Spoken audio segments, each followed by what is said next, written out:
In prison, you live for that moment. You live for day to day. Suge Knight isn't doing so good behind bars, and the whispers coming out are straight up wild. Word on the street is that Suge just got attacked inside prison, and insiders are saying it's all tied to the bombshell revelations he has been spilling on his podcast. This ain't just another prison scuffle. This could be the fallout from secrets Suge decided to air out to the world. I've got all the details, so let's break this down. The talk around social media and the streets has been building for weeks. Suge Knight, one of hip-hop's most feared and respected figures, caught a beatdown behind bars. And the irony, the man who once had the industry terrified, the same Suge Knight who signed artists, launched empires, and had even the toughest men watching their step, is now the one struggling to survive in prison. When Suge first got handed his current sentence, folks noticed something strange about his demeanor. Suge had an apartment full of producers. I guess they wasn't coming up with the right songs. Yeah. He gathered them all up and said, look, either y'all start producing some hits or I'm gonna start producing some. He was constantly watching his back, eyes darting, and he even told the judge flat out that he feared for his safety once locked up. At the time, people brushed it off as Suge being dramatic. But looking back now, those warnings feel chilling, like he already knew the wolves were waiting for him on the inside. To really understand how Suge ended up in this dangerous position, going from the most intimidating man in hip-hop to someone fighting to stay alive in a prison cell, we got to trace it back to how this whole mess kicked off in the first place. Because this isn't just about Suge Knight the inmate.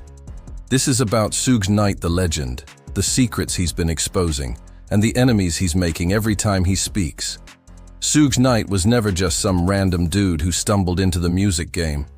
This man came straight out the hood, carrying the street codes with him in every move he made. Unlike most record execs who wore suits and stayed far away from the trenches, Suge understood the streets on a level the industry had never seen before. The empire he built with Death Row Records wasn't just about platinum plaques, it was about power, fear, and respect. Everybody knew Death Row wasn't some gimmick, it was a movement, and Suge made sure the world treated it as such. Under his reign, Death Row became the most feared and respected label in hip-hop. We're talking about launching the careers of Dr. Dre, Snoop Dogg, and the one and only Tupac Shakur. These weren't just artists, they were icons shaping culture, shifting the industry, and representing the streets on a global scale. But while Suge was stacking history-making wins on the music side, his legal troubles were stacking even higher in the courtroom. For years, the former Death Row CEO was accused of using gang ties and strong-arm tactics to enforce his will. And these weren't mild accusations. People painted Suge as a man who didn't negotiate in boardrooms. He settled problems the hood way. That meant intimidation, muscle, and sometimes things getting physical quick. A lot of kids saying they get their input off of rap music or rap artists or entertainment. I think some of that can be true, but most of it, I would like them to understand that basically all the artists who's involved, and if they get in trouble, these guys have record companies backing that will get them high-powered lawyers. The stories of Suge hanging rappers off balconies or rolling deep with gang members became legend, spreading across hip-hop circles and locking in his image as both untouchable boss and dangerous villain. For years, whispers followed Suge Knight everywhere he went. Industry cats would talk about how he allegedly pressured Vanilla Ice into signing over his royalties, a move that turned into one of hip-hop's most infamous urban legends. Then, there was his beef with Puffy and Bad Boy Records, drama that boiled so hot, many believe it fueled the East Coast versus West Coast war. That war didn't just sell records, it spiraled into real bloodshed, claiming the lives of two of rap's greatest icons, Tupac Shakur and the Notorious B.I.G. These weren't just harmless rumors. These were the kind of stories that made industry veterans second-guess whether they wanted any smoke with Death Row. But beyond the boardroom intimidation and street whispers, Suge's real battle was with the law itself. His rap sheet stretched back decades, starting in 1987 with domestic violence charges. Over the years came accusations of assault, probation violations, and multiple run-ins that proved one thing. Law enforcement was an looking the other way when it came to Suge Knight. The system kept him under a microscope, and every move seemed to end with cuffs or courtrooms. By 1992, the stakes were already high. Suge pleaded no contest to assaulting 2 rappers inside a Hollywood studio, earning 5 years of probation. That conviction didn't just stain his record. It became the shadow that followed him for years, waiting to resurface when the walls closed in. But the incident that truly sealed Suge's fate exploded years later, on January 25th, outside Tam's Burgers in Compton. He got caught with guns, and each time it's nothing. They're not gonna violate him, because for the street guys know what I'm talking about. There's no puzzle. I mean, if you get a guy that constantly getting in trouble and never gonna come to prison, that's because he's an informant, he's a rat, a snitch, you know. And they're more important to the police on the streets than in here, because they let them know what's going on. This wasn't music beef. This wasn't industry intimidation. This was life and death. Suge was accused of intentionally running over 2 men, Terry Carter and Cleabone Sloan, after a heated argument. The collision killed Carter and left Sloan injured, turning Suge's legacy from feared mogul into convicted felon in one violent moment. The man who once ruled hip-hop was now fighting for his freedom in a case that shocked even his harshest critics. The whole deadly chain of events allegedly started with drama tied to the Straight Outta Compton movie. Prosecutors argued Suge felt disrespected, furious about being iced out of meetings and decisions on how his story, his legacy, was going to be portrayed on screen. In Suge's eyes, Hollywood was rewriting history without him. He insisted he only pulled up that day to defend himself, claiming dudes were setting him up, and he had no choice but to flee before things got worse. But then came the surveillance footage, and that tape told a far darker story.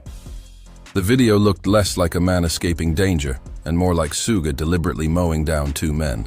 That brutal footage turned the narrative upside down, giving prosecutors exactly what they needed to paint Suge as the aggressor, not the victim. What followed was years of courtroom battles and endless delays. Suge sat in county jail the whole time, his health declining, his finances drying up, and the death row empire he once controlled with an iron fist crumbling into dust. Meanwhile, whispers spread about what life behind bars was really like for him. Rumors of Suge being targeted by other inmates, constant threats, and a man who once terrified the industry, now fighting just to stay safe in lockup.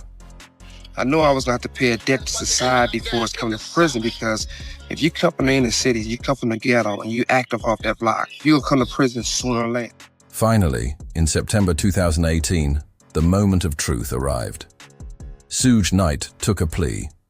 He pled no contest, not just to the hit and run that killed Terry Carter and injured Cleabone Sloan, but also to other charges, including robbery and threats against the director of Straight Outta Compton.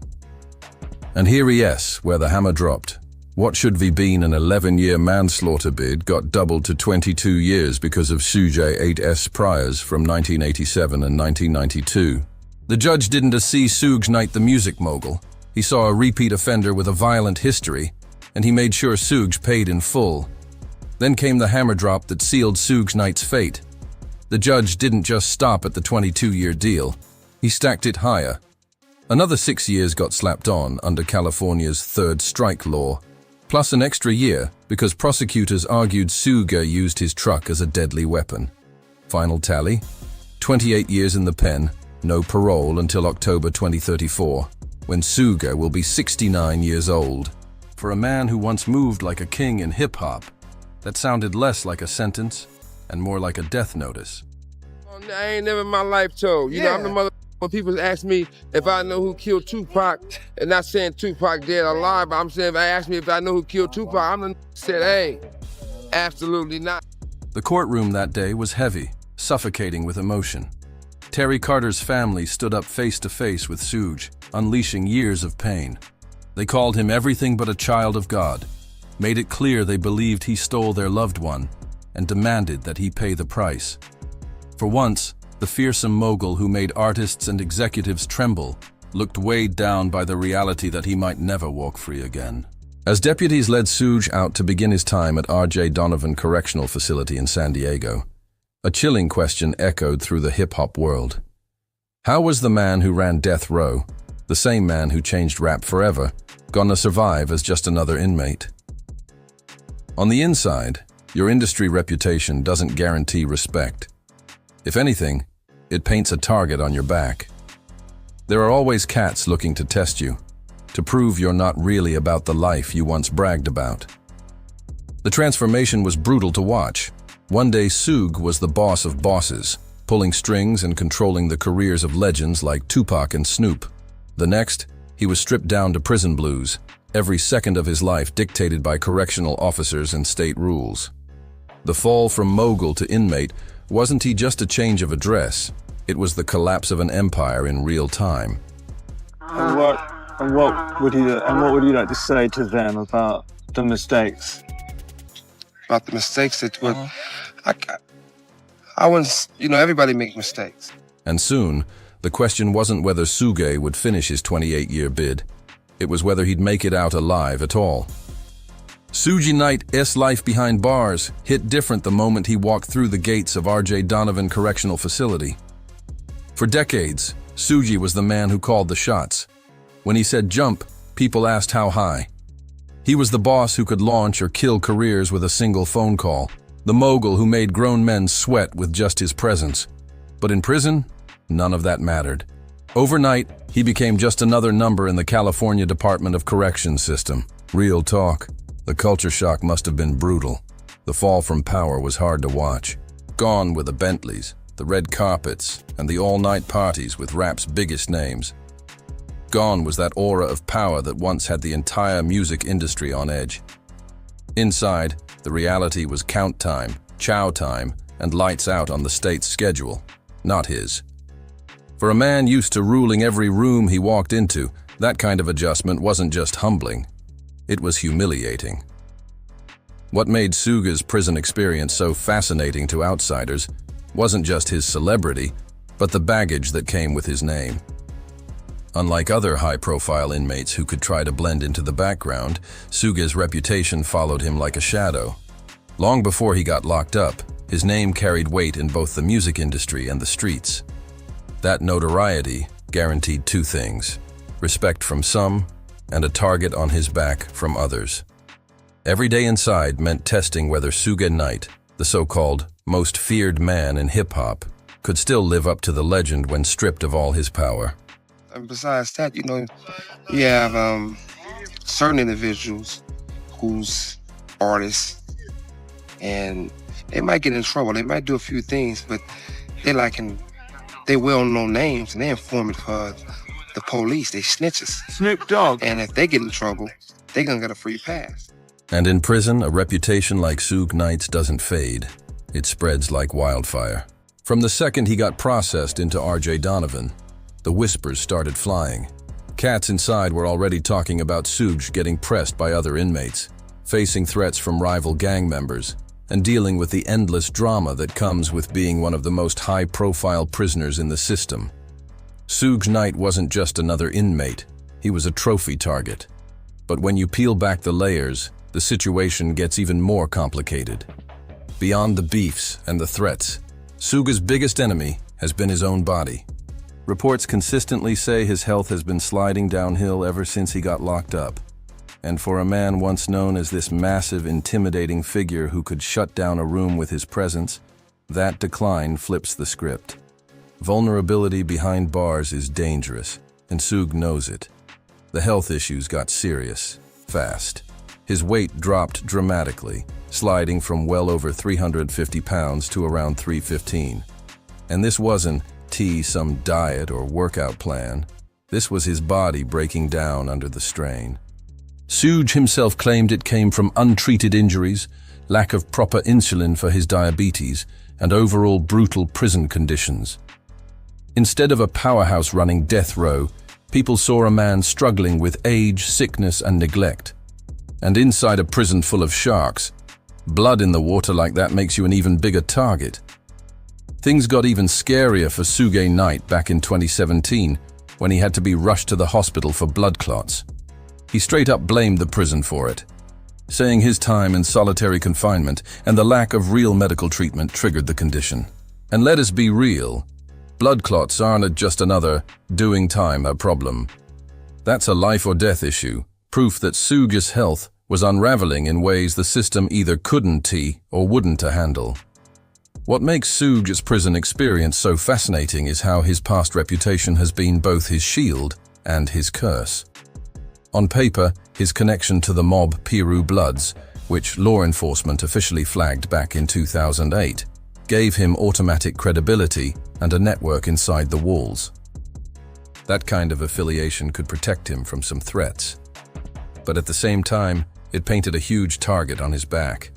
Rivals, enemies from the streets, and anyone holding grudges from his death row days suddenly had a golden opportunity to test him in a world where there are no red carpets, just cold concrete. Prison politics are brutal and complicated, and Suge's position in that system had to be a constant balancing act. His celebrity makes him valuable to some inmates trying to hitch their name to his legacy, while others see him as the perfect prize to boost their own rep. And no matter how feared you once were on the outside, in prison reputations get tested daily.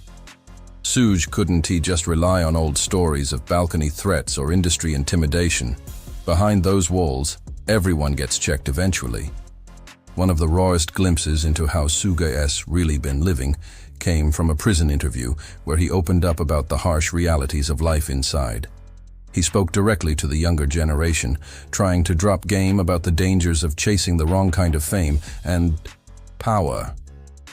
For a man who once ruled hip-hop with an iron fist, hearing him speak about regret and lessons learned gave the world a rare look at Suge stripped of the myth, just a man facing the consequences of his choices. That right there shows Suge Knight understands how the game really works.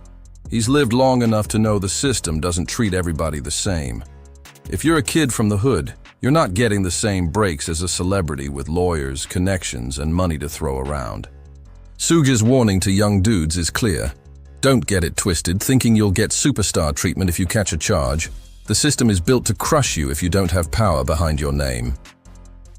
His comments about snitching and cooperation with law enforcement also peel back the curtain on the code that governs both the streets and prison life.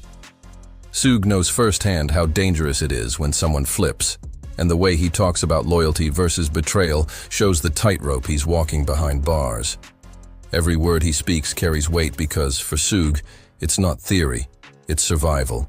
What makes his prison journey even crazier is how much it mirrors the struggles of other high-profile inmates. Think about it. R. Kelly, Bill Cosby, and other famous names have all dealt with humiliating headlines, altercations, or attacks during their bids. Prison doesn't care who you were on the outside. It strips you down to nothing. And Suge's story is proof that fame can make things harder, not easier. For Suge specifically, it's the deadly combination of declining health, the weight of a 28-year sentence, and the psychological stress of knowing the empire he built is long gone. The once feared death row boss now spends his days filing appeals, trying to claw back some control. In 2023, Suge and his legal team attempted to overturn his conviction, arguing his rights had been violated and that he wasn't given the fair shot to represent himself in court. But so far, those efforts haven't set him free. They've only highlighted just how desperate his fight against time and the system has become. Suge Knight. As final hope of beating the system slipped through his fingers when his appeals got shut down one after another. He argued he was denied the right to represent himself and that his legal counsel was inadequate, but the courts weren't buying it. Judges said his petitions came too late and lacked merit. By March 2025, Judge Laura F. Priver slammed the door shut completely, denying his writ of habeas corpus and labeling it untimely and insincere. With that ruling, Suge's fate was sealed. The man who once ruled hip-hop like a king was now destined to spend his senior years behind bars. And that is the harsh reality. Suge Knight isn't walking out of prison anytime soon. Instead, he's stuck navigating the daily dangers of life inside, surrounded by men who either fear him, envy him, or outright hate him for the moves he made back in his death row days. When you've built an empire on power and intimidation, enemies are inevitable, and prison is the one place where those enemies have nothing to lose. So what lies ahead for Suge Knight behind bars? That's the chilling question. He's already given us glimpses into what life inside is really like, speaking openly in interviews about the justice system and the rules of survival in prison. He's been brutally honest about what determines whether you stay safe or whether you end up a target. And the way Suge frames it makes one thing clear. Even for him, prison life is a battlefield. That honesty also tells us something else. Suge is struggling. Every time he's spoken about his bid, it's been layered with frustration, exhaustion, and the weight of a man who knows he's lost control. And now, with reports surfacing about attacks inside, the danger feels more real than ever. The idea that Suge Knight, the man once branded hip-hop's most feared OG, could be jumped in prison is both shocking and disturbing. But it also shows the truth. Reputation only gets you so far. Inside those walls, survival isn't about who you were. It's about who you can be when tested every single day. Suge Knight has always been one of the most controversial figures in hip-hop history, and that's largely because of how he conducted business. While most record execs relied on contracts and negotiations, Suge relied on intimidation. Violence wasn't just something people accused him of. It was practically part of his business strategy. That aura of fear became his most powerful weapon, making people think twice before crossing him, and it was cemented through his role in some of the genre's most explosive conflicts. His name has been tied for decades to the two most infamous murders in rap, Tupac Shakur and the notorious B.I.G. Even though Suge has never been officially charged in either case, the cloud of suspicion has never left him.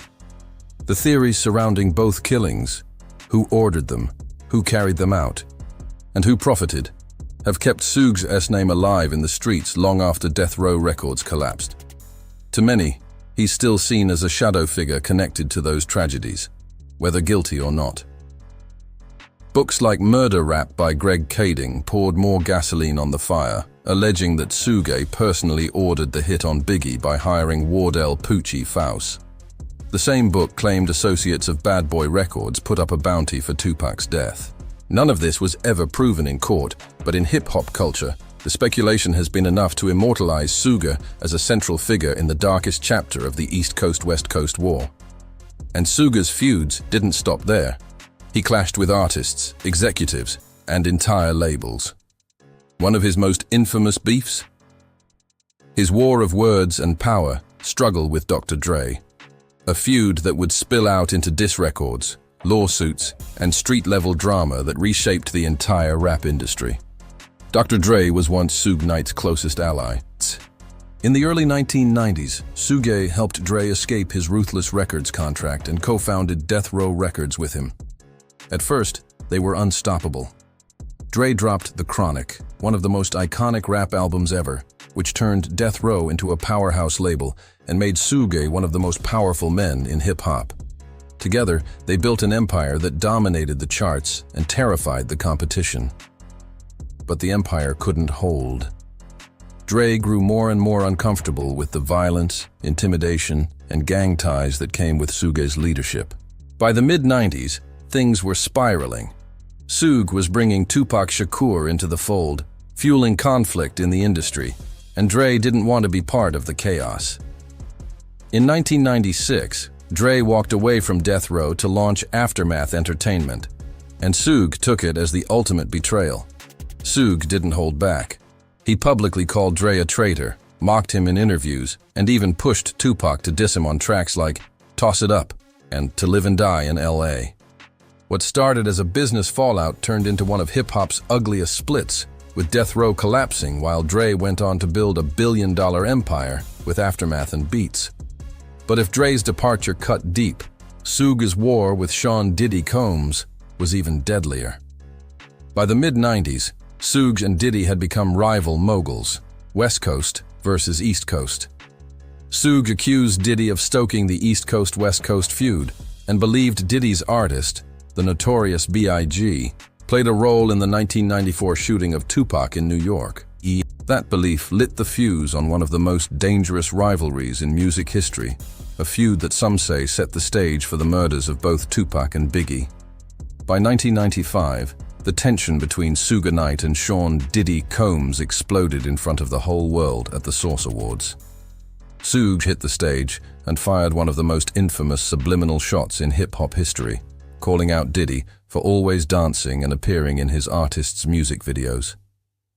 It was a direct diss, and in the middle of the East Coast-West Coast feud, it poured gasoline on a fire that was already burning out of control. But Suge's battles weren't just with the East Coast. His empire started to crack from within, and one of the first big rifts came with Snoop Dogg, the very artist who had helped make Death Row untouchable. Snoop's debut album, Doggy Style, became a West Coast classic under Death Row, and for years he was one of Suge's biggest stars. But after Tupac's murder in 1996 and Suge's lockup for parole violations, things fell apart. The label turned chaotic, and Snoop felt like Suge was trying to control every move he made. On top of that, Snoop no longer felt safe under the Death Row banner. By 1998, he cut ties completely and signed with Master P's No Limit Records. Suge saw the move as pure betrayal. He launched into interviews and even courtroom statements blasting Snoop, labeling him a snitch and accusing him of working with police. The attacks didn't stop there. Suge carried his grudge like a weapon. Snoop, never one to back down, clapped back hard in his music, calling Suge out by name and straight up dissing him. Their feud became another chapter in Suge Knight's story, a man who built legends, but couldn't stop himself from making enemies out of the very people he once called family. Fame, power, and violence made Suge a king in hip-hop, but his reliance on fear and intimidation left behind a trail of scorched bridges and bitter rivalries. And then there's the infamous Vanilla Ice story, one of the earliest examples of how Suge Knight handled business long before Death Row Records became a dynasty. According to Vanilla Ice himself, Suge and his crew rolled up to his hotel room in the early 90s, demanding that he sign over the rights to Ice Ice Baby, the first rap single to hit #1 on the Billboard charts. Ice claims Suge threatened to throw him off the balcony if he didn't sign. While Suge has always denied dangling him over the ledge, the story took on a life of its own, cementing itself as one of hip-hop's most infamous legends. That alleged balcony incident wasn't just about one song, it was the world's first glimpse into how Suge operated. He didn't negotiate with charm or legal paperwork. He negotiated with fear. Violence and intimidation weren't side tactics for Suge Knight. They were the foundation of his empire. And the success that came afterward only reinforced that strategy in his mind. But here's the problem. Living by fear comes with a cost. Over the years, Suge collected enemies in every corner of the entertainment world and the streets. Artists, executives, rivals, even former friends. His list of beefs ran deep. And when you add in the gang politics tied to his name, it becomes clear why even behind bars, Suge is never really safe. Prison doesn't erase outside drama. For a man like Suge, it amplifies it. His reputation might protect him in some ways, but it also makes him a prime target for anyone trying to score stripes or settle old scores. Suge Knight's enemies didn't just come from old business fallouts or rival rappers. Many of the people who wanted him gone were tied to gangs, rival labels, and powerful industry figures with deep connections, both in the music game and in the streets. That's the dangerous part. Some of those ties still hold weight inside the prison system, which means even locked up, Suge isn't actually just battling time. He has battling enemies who might finally see a chance to get even. His past moves built him an empire, but they also built him a list of enemies long enough to stretch across the industry. And while his reputation might still strike fear, the financial reality proves just how powerless he's become. By the mid-2000s, the once feared mogul who controlled millions was drowning in debt. In 2005, a court hit Suge with a $107 million judgment in favor of Lydia Harris, who claimed she was forced out of Death Row Records. That judgment was the beginning of the end. By 2006, Death Row, the empire that once defined West Coast rap, was bankrupt, and Suge himself was forced to declare personal bankruptcy with over $137 million in debt. For a man who once had artists, money, and power at his fingertips, those numbers showed the brutal truth. Suge Knight was no longer the boss who controlled the game.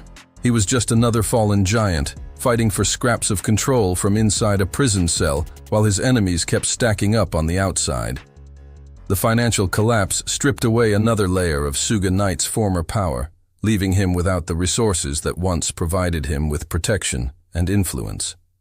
Money was one of Suge's sharpest weapons. It bought loyalty, silence, and security.